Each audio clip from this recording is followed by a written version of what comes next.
Welcome to Nights at the Round Table, a monthly book club for speculative fiction, science fiction, and fantasy books. This episode, Legends and Lattes, by Travis Baldry. The book that we're discussing this week is Legends and Lattes. I had a lovely, stream starting soon screen that none of you got to see because of all the issues that we were having. But I did bring my notes. So I'd like to start. I took this super seriously. It was actually for the buddy reads. Oh, that's the other thing I wanted to mention. So ordinarily we used to have a bowl filled with strips of paper for picking out the next book. Because we're doing this online, we don't really have access to the bowl except for Jen and Eric. So this week we'll pull from the bowl. But if you'd like to suggest books, we are on an app called what is it? Book clubs? Yes. Yeah. So book clubs. This is it. You can suggest books there, and then I can just do an online pinwheel thing with all the stuff, and that's how we'll choose the books in the future. I've already put up some of the books that I would like to read for this club. Feel free to add as many as you like. If you are joining us on the app for the first time, our book club is Nights at the Round Table. Nights with an N as in day and night, and at the round table is obvious. The joke used to be that the table was square, not round at all. in none of our recordings was there ever a round table. There's one in front of me here. It was mine when I was little. Oh, yay! We finally have a round table. Off screen, but still there in spirit. Yeah. Okay, sorry. Didn't mean to leave you up so long there, Lindsay. Yeah, so book clubs is the apps. It's a great little app. I really like it. For each of the books that we'll be reading here, not my personal reads, but for each of the Silver Stag or Knights at the Round Table books, I'm also on an app called Storygraph. I prefer it to Goodreads. And it has this option of doing a buddy read. So anytime I start a book, I'll do a buddy read. Start a book for this club, I'll do a buddy read, and then you can read all of the notes as I come across whatever it is that I wanted to highlight, and you can do the same. And the best part about this is you don't get to see what I've written until you reach that page. Oh, that's cool. It's really cool. I really like it. So yeah, there was nobody for my Legends and Lattes buddy read, but that's okay. I think, Jen, you're the only friend I've got on Storygraph. I read it before you did, so. Yeah, that's true. All right, Legends and Lattes by Travis Baldry. General impressions of the book. Start with Lindsay. All right, so I left it to the last second, of course, and I read it yesterday, but I also made the mistake in the morning of starting a Stranger Things Time Loop AU fanfic, which was very exciting. So I was kind of going between the two all day. So I really read 2 books yesterday. So it was really an interesting way to experience it, because I would go from really intense, anxiety inducing fanfic, and then just pop over to this lovely breath of fresh air of this lovely, as it's being called all out everywhere, a comfy read, until the end, in which case it got very nerve-wracking, but it was only a quick nerve-wracking at the end. So yeah, my general impression was just it was breath of fresh air. Was just really nice and cozy. Yeah. Jen? Yeah, I started reading this right after Christmas. I was given it for Christmas by my sister, Lindsay. And I was really excited about it. So I started reading it right away. It went straight to the top of my needs to read pile. And it was just engrossing and exciting, and just I wanted to read it all the time. And I had to stop right when things started happening at the end. And I was like, I have to go to sleep right now? Wait, what? And then I dreamt about it all night. And then I came back in the morning and I finished reading it, and I was like, oh, that was much more relaxing than I thought it was going to be. Yeah. So for me, sort of the same thing as Lindsay. I was finishing up the final book of the Malazan Book of the Fallen series, which everyone knows is like my favorite thing ever, but it is hard to read. The number of times I was sobbing on the bus on the way to work. And so I would be bouncing between that horrific, heartbreaking story and this one. And it was exactly that. It was like, oh, I need this break. This is so nice. Oh, found family that isn't being killed all the time. So nice. Like, it was really lovely. And the thing is, cozy fantasy is not my jam. If the aforementioned Malazan Book of the Fallen being my favorite series is anything to go by, but sometimes you just need something small and warm. Like, I would describe this as like a hot cinnamon bun and a cup of tea on a cold and dreary day. Coffee.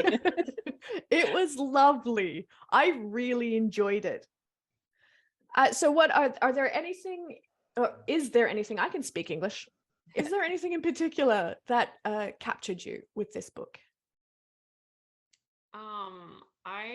I really liked the amount of I kept thinking about Tamora Pierce when I was reading it, and her specifically her latter two Caladri books, Protector of the Small series, because one of the things I loved about those books was it went into sort of, I don't want to call it mundane, but it's really like the mundane everyday to day things, and I kept getting that feeling from this book, and that's like some of the best parts. It's like you're getting that day to day life things, and it's not in any way boring, because like, yeah, I don't know, it was just able to capture my attention still and like just bring me into that world without having like all like the anxiety of like normal adventure or whatever, and like me not being like, no, I would never be in that situation, I would never put myself in that situation, but like I could put myself in this situation of like going to the mill to get the cart to like clean out like the the library and stuff. Like, it was just very much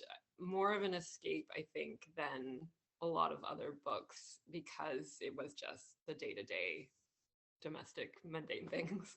Yeah. It was very immersive. Surprisingly so for me, because the language is very simple. It doesn't often get very poetic, which I tend to like when I'm reading. Like, if there's a really beautifully constructed sentence, I will actually just close the book for a little while and marvel in the language use. This book was very simply written. It didn't have too many of those, but I was in immediately. It was so easy to sink into. Yeah.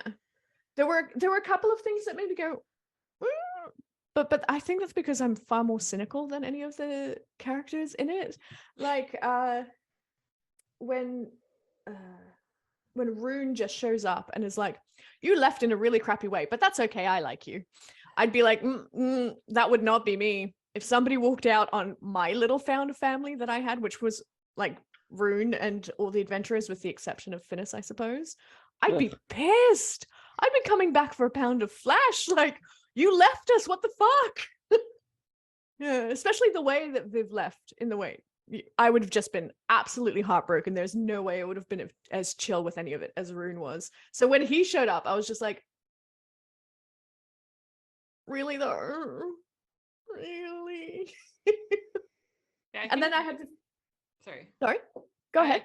I think that's super valid. I know for me, like, I would probably be really upset, but then like if I got like the explanation, like her explanation was basically like for her mental health and like physical health and stuff. So then I'd be like, oh, okay. But like, it would have been nice to have been told that at the beginning. Well, yeah, don't just walk out saying, yo, guys, I have a retirement plan. I'm leaving. Yeah. I love you. Come visit me. Yeah. I'd be chill with that. But if somebody just walked out, I'd be like, what the? Yeah, excuse you? Yeah, I'd be really upset about it. So yeah, Rune was a bit... And Tandy. So I have the physical copy on order because I liked it so much I bought the physical copy. But I read it on my Apple, on Apple Books. So on that, on page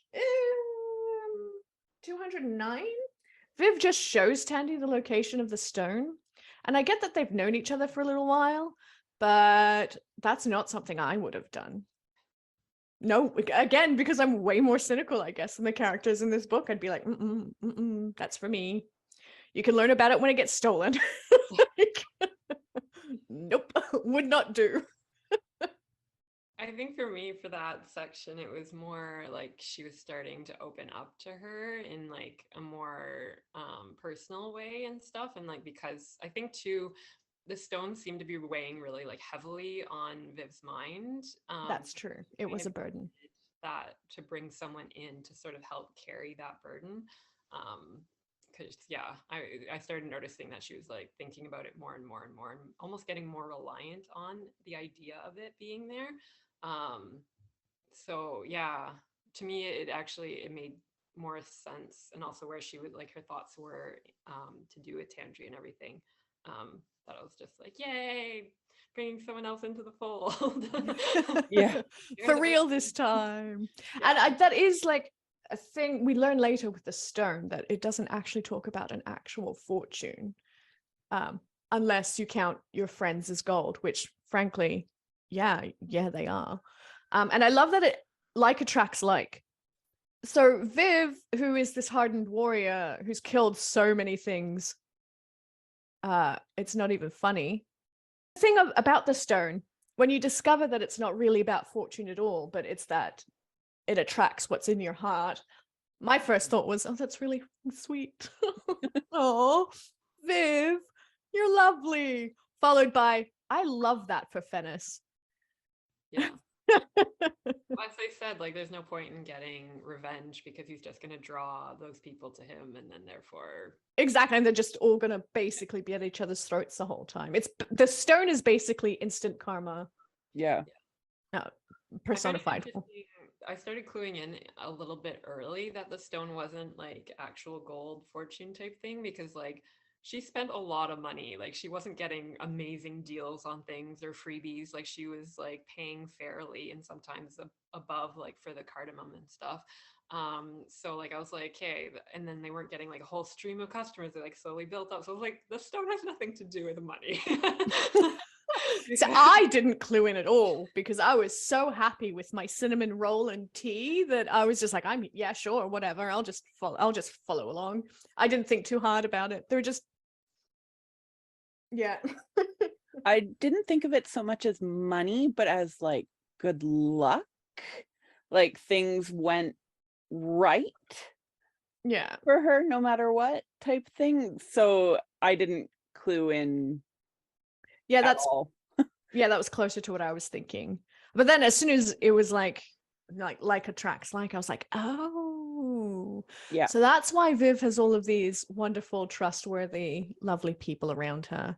Speaking of, why the madrigal wouldn't want it. Yeah, exactly. Oh, speaking of the madrigal, I loved that as a red herring. I honestly thought, because the book was simplistic enough that it would be that straightforward, that it was the madrigal who was going to be the biggest thorn in Viv's side.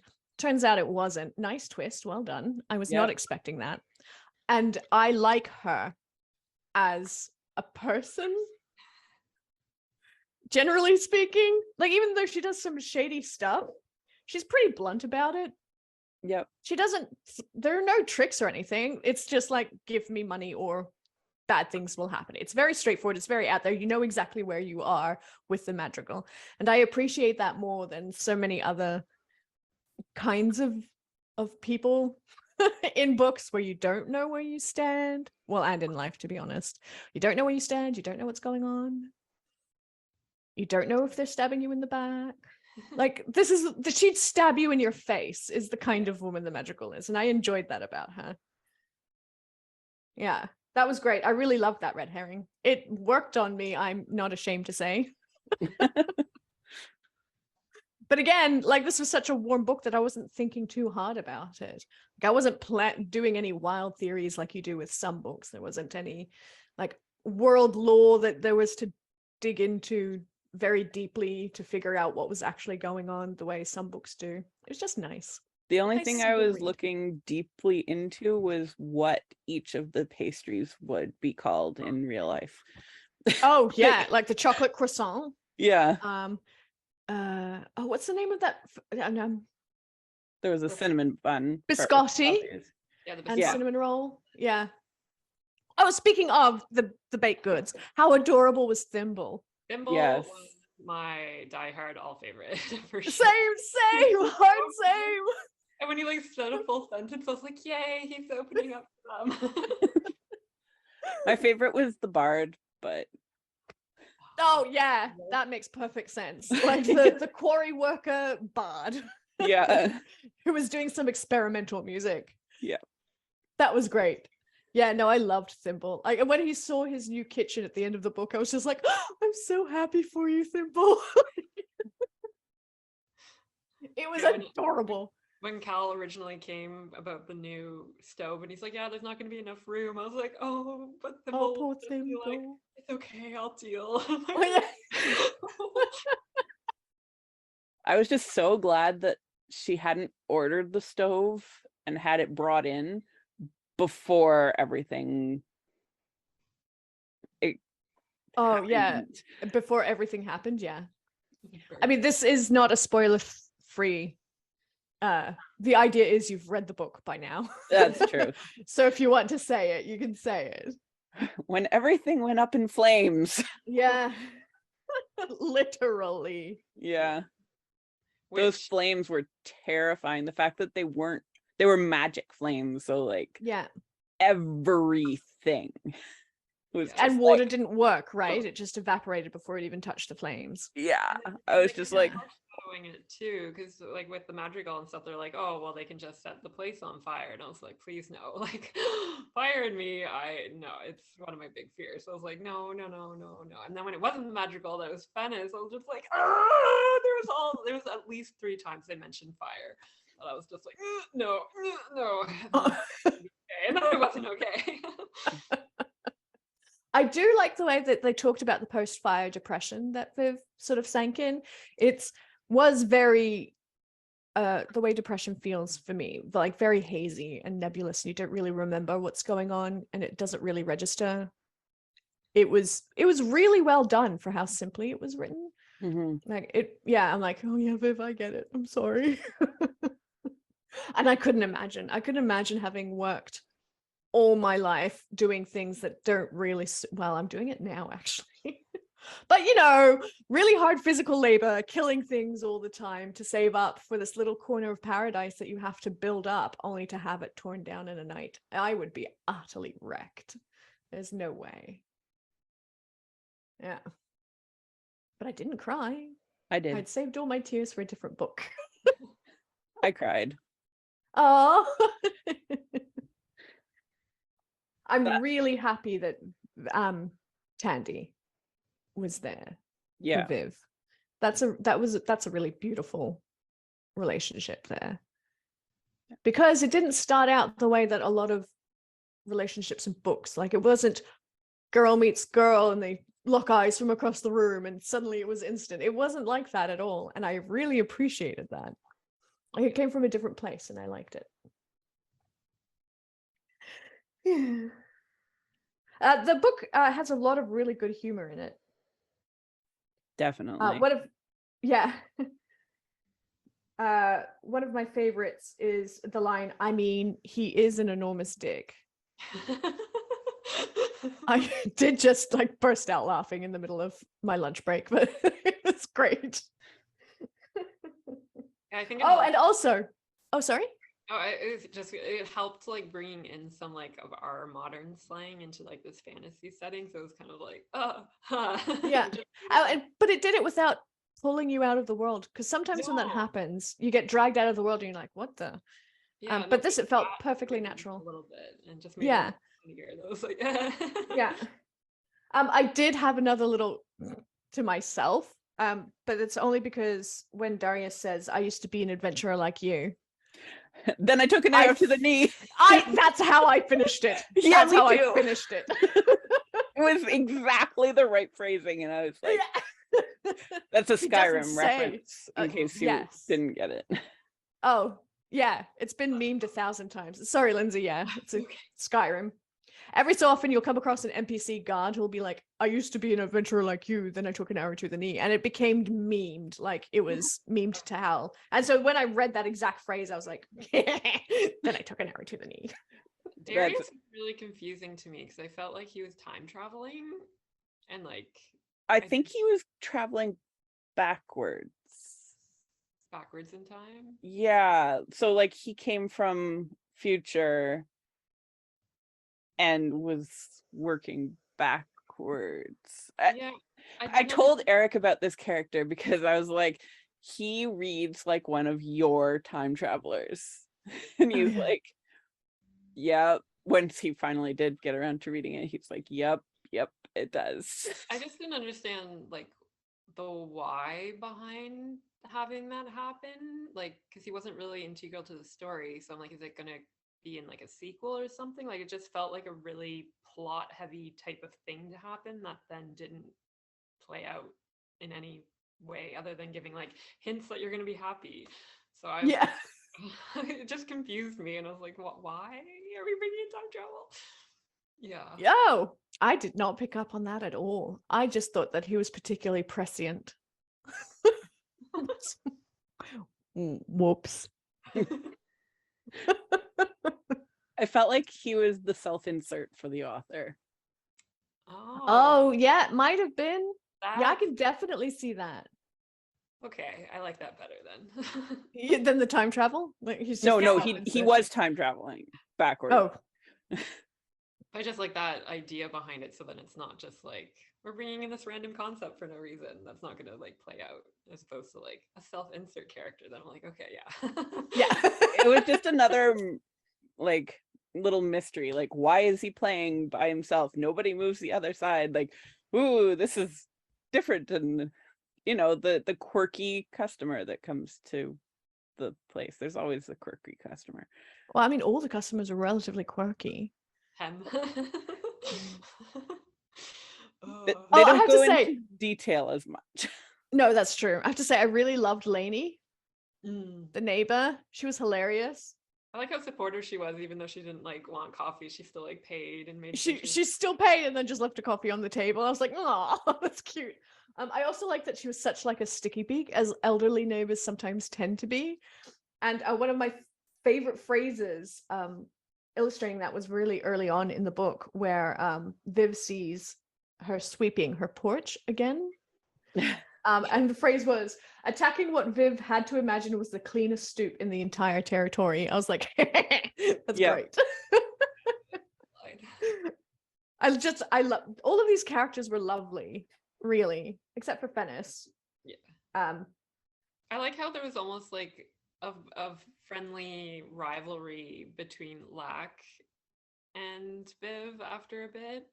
Like she was like, oh yeah, like she described him as like a familiar face in the hat, and it wasn't like oh, this guy again. It was like, oh, you, okay. Oh, you, yeah, fine. I also like how she refused to pay the magical, but then she ended up paying the magical, but just in food. Like it's the same thing. It's coppers or food. Like you're still spending money. It's different though. It's more under her terms. Yeah. Well, yes, and also food is love. So you would sell the kind of a vaguely friendly bond between the two after. Like the magical sent help that she didn't really have to. Yeah, it was great. Oh, the dire cat. I want one. Shocking. Yeah, shocking, I know. That was a really cute animal. I don't know what purpose it served other than to just be a cute shop cat, except right at the end. Yeah. And I have to say that ending kind of made me go, oh, it would have been nicer if we had just left Fennis out to get his throat cut by someone just like him. Like, you didn't need the cat attack. You already knew that the cat didn't like him with all the hissing and carrying on. Like, you didn't need that, I don't think. Just knowing that he was going to have to deal with identical versions of himself was reward enough, I think, for the end of the book. Yeah. Apparently my mind blocked that part out because you're talking about that at the end of the book and I'm like, that happened? It was like the last sentence. Yeah, it's like, but pretty much. My view was like the cat was like needed revenge because like that was like their safe space, and then like you took it away. No. Like this is a wild, dangerous animal. Like, yeah. Yeah, I guess. I still don't think that it needed it. no, I would have preferred the long, drawn out, painful. Yeah, annoyance of having to deal with yourself. Yeah. Yeah. When you're an awful person. Agreed. All right. The last thing I want to mention, in case, and I'll leave it open for anybody else. The last toast at the end is what got me choked up. So when everyone got together and toasted to what the flames could not consume, I almost cried. That was so lovely. I think I'm going to put that up somewhere. I'm going to make a quote or something and put that up because I thought that was beautiful. And it really did summarize sort of the feel of the book in its entirety. I really loved that.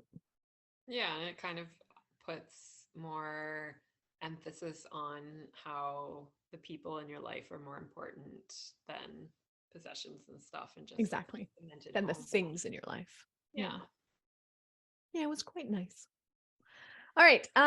We're getting on with just about 5 minutes to go. So, any last thoughts that you want to put out there before we go for our star ratings? I'm really glad that it went viral on TikTok. That's how I found out about it, was on Book Talk. And I know other people found out about it by Shauna McGuire on Twitter, but for me personally, I'm not on Twitter. I avoid Twitter like the plague. So I'm on TikTok.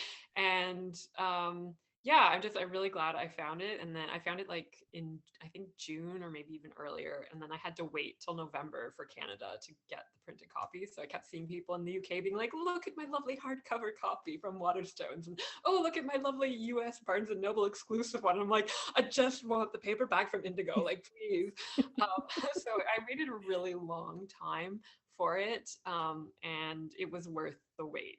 Like 100% was worth the wait. I'm really glad that I finally got it and I got to read it. Jen? Yeah, I found out about it through, I'm not even really sure. I've been seeing it everywhere, constantly recommended. People were reading it and being like, oh, I love this, and I don't usually read this sort. And I was like, okay, if they like it, and they like it, chances are probably pretty good that I will like it. And it reminded me of like the D&D when we used to gather around the table instead of doing it by Zoom. Mm-hmm. So much more cozy and like family-ish, and I really liked that about it. Yeah. I'm very glad that it went viral. Yeah. So for me as well, I found out about it on TikTok. It was everywhere on Book Talk. And I'm like, it seems kind of fun. Not really my thing. So I didn't actually pay it all that mind.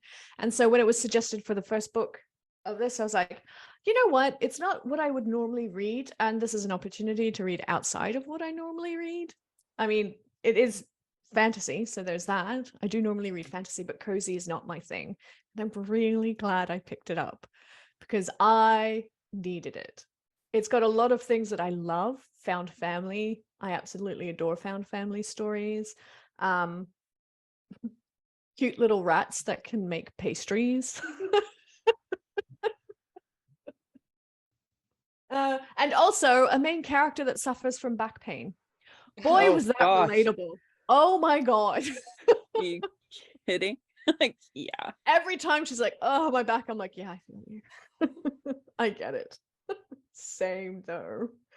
So yeah, I'm really glad I picked it up. I wouldn't have otherwise if it wasn't for Knights at the Round Table. Would not have read it, would not have bought it. Really enjoyed it. So thank you for the suggestion, guys. All right, star rating. We'll start with you, Jen. I gave it 5 on Goodreads, so I'll give it 5 here. I didn't see anything that would remove a star. No, 5 stars? 3. Yeah. Okay. I was very slow in getting that spotlight change. Sorry. Lindsay? I would give it 4.5 stars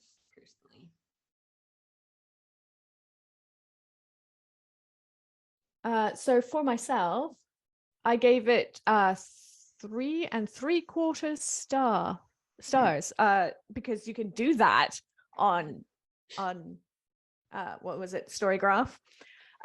It was great. It was a beautiful warm hug, very quick read. The language wasn't complicated. I do tend to prefer higher stakes stuff. I don't know, getting my heart ripped out and stomped on, I guess, is a favorite pastime when I'm reading. But it was lovely, and it will definitely stay on my shelf. Like, I'm really happy I read it. So yeah, brilliant. I didn't average that out. So what, 9, 12 3/4 Brings it to divided by 4. 3? 4 stars? 4 stars on average? Thank you, Jen. I'm glad your mind is working. Well, I mean, 4 and some change, but 4 and some change, yeah, but close enough to 4. All right, brilliant. Yay! So that concludes Legends and Lattes. Jen, did you want to pull the next book, please? sure. We'll see what comes up. The Night Circus by Erin Morgenstern. I've seen this in Book Talk a lot too, actually. And that's been in the bowl for quite a while. So this should be fun. At least 3 years. At least 3 years. So the Night Circus will be our next book. We will reconvene the second last week of February. Sorry, cat hair. Second last week of February for our live stream, and it will go up on YouTube on the last Sunday. So yeah, thank you so much, guys. Thank you for joining me on the table. Thank you for viewing, and we will see you next month. Thanks. Bye.